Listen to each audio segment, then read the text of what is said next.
Hi guys. So today I thought we would talk about antibiotics. Oftentimes when someone goes to the ER or their doctor with a tick bite, they're given a couple of days worth of antibiotics. A couple of days worth of antibiotics is only going to prevent the bullseye rash or any rash from forming.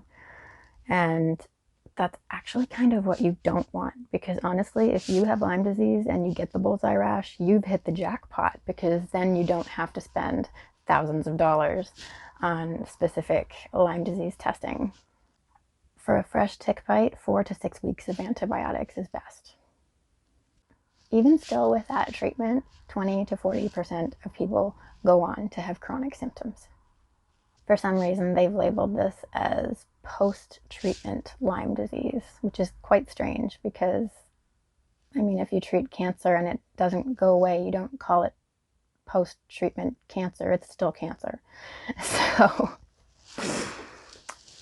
the Lyme bacteria is pretty genius, and I just think that's what you call chronic Lyme.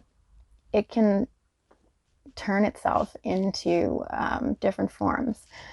It starts off as a spirochete, in that it's kind of like a drill and it'll twist into your tissues if it's disseminated.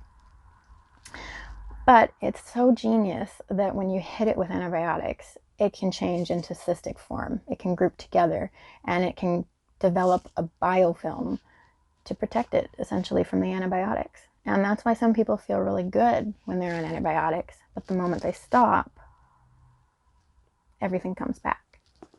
Now, I've read, like I've said, tons of research.